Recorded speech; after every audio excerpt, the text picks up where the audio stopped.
नमस्कार दोस्तों।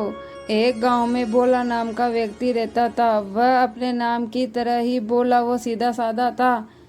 वह गांव में मजदूरी व खेती करके अपना घर का जीवन यापन किया करता था। उसके परिवार में वह, उसकी पत्नी व छोटा बच्चा था। वह रोज काम करने जाता। सारे दिन खेतों में काम करने के बाद शाम को उसे कुछ अनाज और पैसे मिलते। उसी से शाम के खाने का इंतजाम होता था। वह गणेश जी की बड़ी भक्ति भाव श्रद्धालु से पूजा अर्चना किया करता था। उसके लिए उसके परिवार से भी पहले गणेश जी थे। उसे जब भी मजदूरी मिलती उसमें से एक पैसा गणेश जी के लिए अलग रख देते थे और वो उस 1 रुपये से अगले दिन एक लड्डू खरीद कर पास के मंदिर में लड्डू चढ़ाता था। उसके बाद काम पर चला जाता था। ऐसा काम वह काफ़ी वर्षों से कर रहा था। वो किसी भी हालत में यह नियम नहीं तोड़ता था। गणेश जी उसकी इस भक्ति से काफ़ी प्रसन्न थे और उसके द्वारा चढ़ाए गए हुए एक लड्डू को बड़ी कुशलता से खाया करते थे।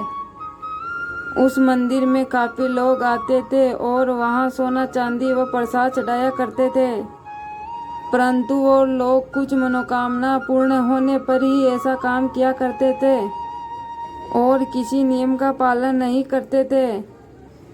एक दिन गांव में बारिश हो रही थी। भोला मंदिर से निकलकर खेत पर गया। वहाँ उसके मालिक ने आज काम बंद करने के लिए कहा, क्योंकि बारिश में खेत पर काम नहीं किया जा सकता। निराश होकर भोला वापस अपने घर की ओर चल दिए।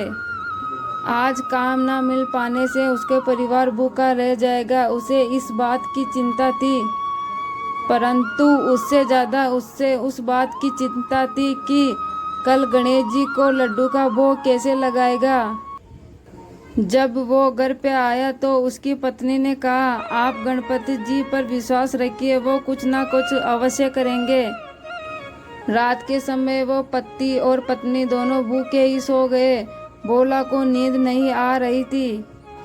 उसे इस बात की चिंता थी कि अपने गणेश जी तो भूखे ही रह जाएंगे। वह अपनी बात को भूल चुका था कि मैं भी भूखा हूँ।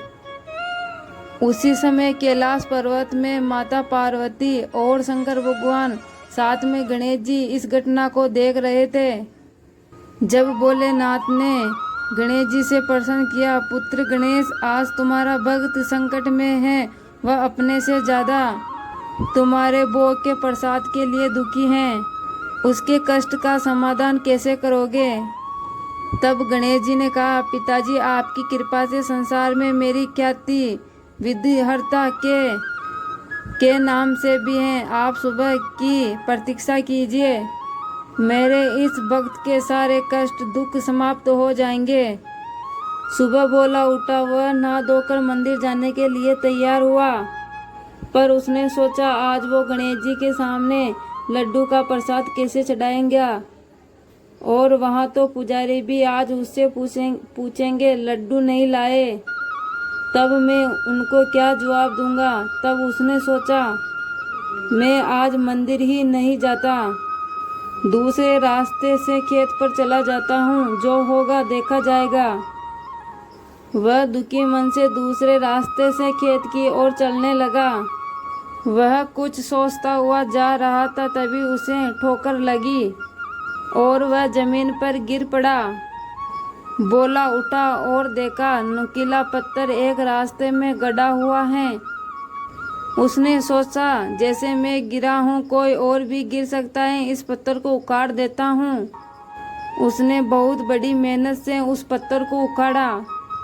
उसी समय उस गड्ढे में उसे कुछ चमकती हुई चीज दिखाई दी।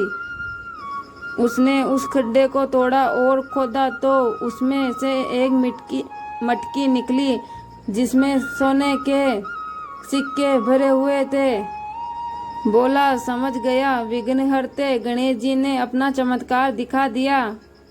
उसने उस मटकी को लेकर घर आया और एक सिक्के को लेकर लड्डू खरीद कर मंदिर गया। और गणेश जी के सामने जाकर वह रोने लग गया। हे प्रभु, मैंने तो आपसे मुंह मोड़ लिया था, पर आपने मेरा साथ नहीं छोड़ा। उसके बाद भोले के दिन बदल गए। उसने उन पैसों से एक छोटी सी दुकान खोल ली। वह दुकान उसकी काफ़ी अच्छी चलने लगी। भोला और उसका परिवार गणेश जी की पूजा करने लगे। हे विघ्नहर्ता गणेश जी, इसी प्रकार अपने भक्तों के कष्टों को दूर करते रहिए। मैं अपनी वीडियो को यही एंड कर रही हूँ। वीडियो अच्छी लगी हो तो वीडियो को लाइक, शेयर, कमेंट और अपने यूट्यूब चैनल को सब्सक्राइब कर देना। धन्यवाद।